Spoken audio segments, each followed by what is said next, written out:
Hello everyone, आप देख रहे हैं चैनल अमीन इन्फो। और आज की इस वीडियो में हम बात करेंगे NCWEB under graduate admission form 2024 के बारे में। दोस्तों, एनसीवेब के लिए यूजी एडमिशन का प्रोस्पेक्टस काफ़ी पहले ही आ गया था, जिसके ऊपर हमने डिटेल वीडियो बनाई थी। तो आपसे रिक्वेस्ट है कि आप उस वीडियो को भी देखें, उसका लिंक मैं डिस्क्रिप्शन में दे दूँगा। अब एनसीवेब के रजिस्ट्रेशन शुरू हो गए हैं 2024 एडमिशन के लिए यूजी प्रोग्राम के। एनसीवेब में एडमिशन सिर्फ गर्ल्स कैंडिडेट ले सकती हैं जिनका एड्रेस दिल्ली का है और उसके पास एड्रेस प्रूफ भी है। और एनसीवेब में सिर्फ बीए प्रोग्राम और बीकॉम प्रोग्राम कोर्स ऑफर किया जाता है, और जिसमें एडमिशन मेरिट बेस्ड होते हैं क्लास 12 के बेस्ट 4 मार्क्स के बेसिस पर। तो आज हम देखेंगे कि जो इसका बेसिक रजिस्ट्रेशन फॉर्म है, जहाँ से एडमिशन की शुरुआत होती है, वो आपको कैसे भरना है। तो ये ऑफिशियल वेबसाइट है जिसका लिंक आपको डिस्क्रिप्शन में मिलेगा। अभी लास्ट डेट अनाउंस हुई नहीं है, हो सकता है जब आप वीडियो देख रहे हो तब अनाउंस हो जाए। फिलहाल 28 मई से इसके एप्लीकेशन फॉर्म लाइव हुए हैं। तो फॉर्म भरने के लिए इस वेबसाइट पर आना है और सबसे पहले आपको न्यू रजिस्ट्रेशन करना है। अब यहाँ पर ऊपर कुछ चीज़ें बताई जा रही हैं कि आप ईमेल और मोबाइल नंबर वही डालिएगा जो एक्टिव हो। तो इस चीज़ का ज़रूर से ध्यान रखिए और अपने क्लास 12 मार्कशीट के अकॉर्डिंग अपनी डिटेल्स डालिए, नेम, पेरेंट्स नेम, वो सब चीज़ें। ठीक है। तो registration for admission to NCWEB UG, यहाँ पे अपना नाम लिखोगे आप 12th की मार्कशीट के हिसाब से, और अपना ईमेल एड्रेस लिखोगे आप। Please use your on email address, अपना खुद का ईमेल एड्रेस यूज़ करिए। काफ़ी स्टूडेंट साइबर कैफ़े से फॉर्म भरवा देते हैं, तो साइबर कैफ़े वाले अपना ही ईमेल लिख देते हैं, तो इस चीज़ को अवॉइड करें। आपका ईमेल नहीं है तो बना लीजिए, नहीं बना सकते तो कम से कम फैमिली मेम्बर में से किसी का ईमेल यहाँ लिखिए। 2 बार ईमेल एड्रेस, फिर पासवर्ड लिखोगे, मोबाइल नंबर अपना लिखोगे और एक कैप्चा कोड की मदद से रजिस्टर बटन पे क्लिक करोगे। दोस्तों, जो यहाँ पासवर्ड है वो आपको इस पोर्टल के लिए दूसरा पासवर्ड क्रिएट करना है। जैसे फॉर एग्जांपल आपका नाम सानिया है तो एस कैपिटल लिखोगे आप, और नाम लिख के उसके आगे कुछ वर्ड्स, कुछ कैरेक्टर, ये सब चीज़ें ऐड ऑन कर दीजिएगा। फर्स्ट लेटर अपर कास्ट यानी कि एस कैपिटल होना चाहिए। आप ये डिटेल्स लिखिए और इसको रजिस्टर बटन पे क्लिक कीजिए। तो जैसे ही आप रजिस्टर करोगे दोस्तों, तो जो भी ईमेल आपने डाला होगा उस ईमेल पर ओटीपी आएगा। वो ओटीपी आप यहाँ लिखो, 15 मिनट तक वैलिड है ओटीपी। 15 मिनट तक अगर आप नहीं डाल पाओगे तो दोबारा से न्यू रजिस्ट्रेशन फिर से करना पड़ेगा। तो वो ओटीपी आप यहाँ डालिए और जो कैप्चा कोड है उसकी मदद से सबमिट ओटीपी पर क्लिक कीजिए। जैसे ही आप ओटीपी डालते हो तो यहाँ पे लिखा आएगा कि आपका अकाउंट वेरीफाई हो गया है, अब आप लॉगिन करके फॉर्म भर सकते हो। अब आपको नीचे आना है, अब आपको न्यू रजिस्ट्रेशन नहीं करना, अब आपको नीचे आना है और जो भी आपका ईमेल आईडी जो आपने रजिस्टर्ड किया है और जो पासवर्ड क्रिएट करा है और कैप्चा कोड की मदद से अब आपको लॉगिन करना है। फर्स्ट टाइम जब आप लॉगिन करोगे तो फर्स्ट टाइम में कुछ इंस्ट्रक्शन बताई जाएंगी आप लोगों की। Photocopy of all the document listed below, तो यहाँ पे बताया जा रहा है कौन कौन से डॉक्यूमेंट आपको चाहिए होंगे। ठीक है, तो इसको आप लोग देख लीजिएगा। Scan all this self attested copies and keep them save on laptop for future purpose. तो ये बताया जा रहा है क्या क्या चीज़ें आपसे मांगी जाएंगी। इसमें passport size photograph, scan signature और 10th और 12th की self attested certificate. Self attested का मतलब पता है ना, फोटोकॉपी करवाओगे डॉक्यूमेंट की और डॉक्यूमेंट के ऊपर अपना साइन करोगे और साथ में डेट लिख दोगे नीचे, उसको सेल्फ अटेस्टेड बोलते हैं। तो सेल्फ अटेस्टेड डॉक्यूमेंट ये लोग मांग रहे हैं। ओरिजिनल कर दोगे कोई दिक्कत नहीं है, बट चूँकि सेल्फ अटेस्टेड यहाँ लिखा हुआ है तो वही करो। पर बाकी फिर रिजर्व कैटेगरी है तो उसका डॉक्यूमेंट लगाना पड़ेगा कैंडिडेट के खुद के नाम का। और ओबीसी या ईडब्ल्यूएस कैटेगरी है तो वो ओबीसी जो है एनसीएल में आना चाहिए, और ओबीसी का डॉक्यूमेंट 31 मार्च 2022 यहाँ ज़रूर लिखा हुआ है, लेकिन आपको 2024 के बाद का चाहिए। ठीक है, ये कुछ टेक्निकल ग्लिचेस हो सकते हैं, जनवरी 2024 के बाद का ही चाहिए होता है, तो मे भी शायद ये कुछ ग्लिच वगैरह हैं यहाँ पे। तो इसको आप प्लीज़ ज़रूर से देख लीजिएगा। ओबीसी या ईडब्ल्यूएस अगर आपकी कैटेगरी है तो 31 मार्च 2024 के बाद का ही डॉक्यूमेंट आपको चाहिए होता है। बाकी ये सारी डिटेल आप रीड आउट करके अंडरटेकिंग पे क्लिक करोगे और सबमिट बटन पे क्लिक करोगे। आप सबमिट बटन पे क्लिक करते हो तो कुछ पर्सनल डिटेल्स आपसे मांगी जाएंगी। पहले आपका नाम, फर्स्ट नेम, लास्ट नेम या मिडिल नेम जो भी है। फिर आपको अपना जेंडर चूज करना है। ऑब्वियसली जेंडर तो फीमेल ही रहेगा, बिकॉज फीमेल ही अप्लाई कर सकती हैं। डेट ऑफ बर्थ सेलेक्ट करनी है, इंडियन सिटीजन हो, यस। कैटेगरी यहाँ पे आप देख लीजिएगा, अपने हिसाब से सेलेक्ट कर लीजिएगा। क्या माइनॉरिटी कॉलेज में आप क्रिश्चियन या सिख माइनॉरिटी, 2 ही माइनॉरिटी इसमें एप्लीकेबल होते हैं, तो आप अप्लाई करना चाहते हो या नहीं, आप अपने हिसाब से कर लीजिएगा। उसके बाद ऊपर अल्टरनेट फ़ोन या मोबाइल नंबर देना चाहो तो दे सकते हो। डोमिसाइल क्या है आपका, तो वो दिल्ली ही आप सेलेक्ट करोगे यहाँ पे। इसके बाद फैमिली डिटेल्स यहाँ पे आपको देनी है, ठीक है। फैमिली डिटेल्स में मदर नेम, मदर का ऑक्यूपेशन, दैट्स इट। बाकी डिटेल्स देना मैंडेटरी नहीं है, देना चाहो तो दे सकते हो अगर एप्लीकेबल है तो, अदरवाइज लीव कर सकते हो उसको। इसी तरीके से फादर नेम और फादर का ऑक्यूपेशन देना ज़रूरी है, बाकी डिटेल्स देना चाहो तो दे सकते हो, अदरवाइज लीव कर सकते हो। Ward of university of Delhi, अगर आपके फादर या मदर में से कोई यूनिवर्सिटी ऑफ दिल्ली में एम्प्लॉय है तो आप उसको येस करोगे, अदरवाइज नॉट एप्लीकेबल करोगे। क्या पीडब्ल्यूडी से हो, अगर हो तो अपनी डिसेबिलिटी आप यहाँ पे सेलेक्ट कर लोगे, नहीं है तो ऑब्वियसली नॉट एप्लीकेबल करोगे। कश्मीरी माइग्रेंट हो तो वो आप अपने हिसाब से सेलेक्ट करोगे। फिर यहाँ पे आपको अपना एड्रेस लिखना है, कॉरस्पॉन्डेंस एड्रेस, पूरा डिस्ट्रिक्ट, कंट्री, पिन कोड के साथ लिखना है, और परमानेंट एड्रेस। अगर दोनों सेम हैं तो इस बॉक्स में टिक कर दीजिएगा, अलग अलग हैं तो ऑब्वियसली अलग अलग आपको लिखना है। इसके बाद दोस्तों बैंक डिटेल्स यहाँ पूछा जा रहा है। कई बार एडमिशन लेने के बाद स्टूडेंट एडमिशन कैंसिल करवाते हैं, तो रिफ़ंड वगैरह कहाँ आएगा, जो यहाँ पे आप डिटेल दोगे यहाँ रिफ़ंड आएगा।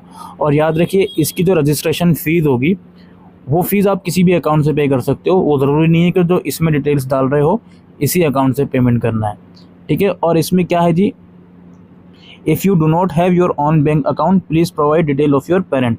अपने मदर या फादर का भी आप बैंक अकाउंट का डिटेल दे सकते हो। अगर आपका खुद का बैंक अकाउंट नहीं है तो जिसका भी आप बैंक अकाउंट की डिटेल दे रहे हो उनका नाम, अकाउंट नंबर और नेम ऑफ़ द बैंक और IFSC कोड यहाँ लिखोगे। इन सभी डिटेल्स के बाद इसको सबमिट करोगे आप। तो सबमिट जब आप करोगे, हर एक स्टेप को सबमिट करने के बाद उस स्टेप की सारी जानकारी ऊपर दिखाएगा। आप चाहो तो उसको एडिट भी कर सकते हो, अदरवाइज़ हम नेक्स्ट कर देते हैं। फाइनल सबमिट से पहले आप सारी डिटेल्स को एडिट कर पाओगे, तो इस स्टेप में आप डाल रहे हो या किसी भी स्टेप में आप डाल रहे हो। फिलहाल हम इसको नेक्स्ट करते हैं। अब अगले स्टेप में क्या है जी, अगले स्टेप में आपको मार्क्स की डिटेल देनी है। कुछ इंस्ट्रक्शन लिखी हुई हैं, इनको ज़रूर से पढ़ लें। Applicant should have pass theory and practical separately. Theory और प्रैक्टिकल का कंपोनेंट है, दोनों में पास होना मैंडेटरी है। और any paper with both theory and practical component will be consider only in the ratio 70:30 if theory component is less than 70%। यानी कि सिंपल सी बात यह है कि 70:30 के रेशो में कन्वर्ट करके आपको मार्क्स लिखने हैं। अगर कोई थ्योरी पेपर 70 से कम नंबर का है तो इस रेशो में कन्वर्ट कर दीजिएगा। जैसे फॉर एग्जांपल अगर 60 मार्क्स का है, 60 में से थ्योरी में 40 आए हुए हैं, तो उसको 70 में कन्वर्ट करो रेशो में, 70 में से कितने बनना है तभी इसमें मार्क्स लिखो। Applicant should separately fill into the online form for marks obtain and maximum marks for theory and practical each and the total as per their marksheet. यानी कि थ्योरी का पोर्शन अलग है, प्रैक्टिकल का पोर्शन अलग है, तो दोनों में मैक्सिमम और दोनों में ऑब्टेन मार्क्स अलग अलग लिखने हैं। Applicant are encourage to enter all paper they have studied. जितने भी पेपर आपने पढ़े हैं वो सारे पेपर आप लिखिए, ठीक है। A maximum of 1 core language में be allowed for the calculation of best 4। तो ये बेस्ट 4 की बात कर रहे हैं। एडमिशन ज़रूर बेस्ट 4 के बेसिस पर होता है, लेकिन इस फॉर्म के अंदर सारे सब्जेक्ट्स के मार्क्स लिखने हैं जो आपने 12th क्लास में पढ़े हैं, ठीक है। Enter 0 in marks column if it is not applicable for the subject. यानी कि अगर किसी सब्जेक्ट में मार्क्स एप्लीकेबल नहीं होंगे उस सेक्शन के, तो वहाँ पर 0 आप लोग लिखिएगा। अब क्या है जी, बोर्ड ऑफ एजुकेशन, अपना बोर्ड यहाँ पे आप सेलेक्ट कर लोगे, जो भी आपका बोर्ड है। रिजल्ट स्टेटस क्या है, पास है, ठीक है जी, पास है। हो सकता है कुछ बोर्ड का रिजल्ट नहीं आया तो अवेटेड लिख दीजिएगा, फिर वो मार्क्स लिखने की ज़रूरत ही नहीं पड़ेगी। Board roll number, 12th class का एग्ज़ाम रोल नंबर यहाँ लिखोगे। ईयर ऑफ पासिंग ऑब्वियसली 2024, अगर किसी का 2023 का है तो कोई दिक्कत नहीं है, आप अपने हिसाब से लिखिएगा। एडिशनल डिटेल, किस स्कूल से आपने पास आउट करा है 12th क्लास वो लिखिएगा आप। आपका स्कूल कैसा था, गवर्नमेंट था, गवर्नमेंट एडिड था, प्राइवेट था या अदर था, जो भी था। स्कूल का लोकेशन दिल्ली में है, दिल्ली के बाहर है, वो आप सेलेक्ट करोगे। Medium of study, school English medium में था या हिंदी या अदर, जो भी आप है वो आप सेलेक्ट कर लोगे। हिंदी लैंग्वेज आपने कौन सी क्लास तक पढ़ी है वो आप सेलेक्ट करो। दोस्तों ये बहुत इंपॉर्टेंट स्टेप होते हैं, क्योंकि जब आपको सब्जेक्ट्स दिए जाते हैं ग्रेजुएशन में, तो वो हिंदी जो सब्जेक्ट दिया जाएगा वो आपके स्टैंडर्ड के हिसाब से दिया जाएगा, तो यहाँ पर कोई गलती मत करिएगा। इसके बाद क्या है, have you studied any of these language, Bengali, Punjabi, Sanskrit, Urdu, Arabic, Persian, इनमें से कोई लैंग्वेज आपने पढ़ा है या नहीं वो आप सेलेक्ट करोगे, ठीक है। अगर पढ़ा है तो यहाँ पे येस कर दोगे, तो पूछेगा भाई कब तक पढ़ा है, 12th तक पढ़ा है, ठीक है भाई, परसेंटेज लिख दो सब्जेक्ट की, दैट्स इट। नहीं पढ़ा तो हमने नहीं पढ़ा, कुछ भी नहीं पूछेगा आगे, आप इसको नो कर दोगे, ठीक है, जितने भी सवाल पूछे जाएँ सबको बहुत केयरफुली आपको लिखना है। और इसके अलावा यहाँ पे सब्जेक्ट्स की डिटेल पूछा जाएगा, subject taken in board examination. तो आप अपना सब्जेक्ट सेलेक्ट करोगे पहले, ठीक है। अब उस सब्जेक्ट में थ्योरी में कितने मार्क्स आए आपके, सॉरी थ्योरी में मैक्सिमम मार्क्स कितने का था, थ्योरी 70 का था तो यहाँ 70 लिखोगे। ऑब्टेन कितने हुए आपके, तो वो यहाँ पे आप लिख दोगे। इसी तरीके से प्रैक्टिकल कितना था इस सब्जेक्ट का वो लिखोगे और ऑब्टेन कितने हुए वो लिख दोगे। और यहाँ पर मैक्सिमम मार्क्स से खुद ही कैलकुलेट कर लेगा अपने आप ही, कोई दिक्कत नहीं है, ठीक है।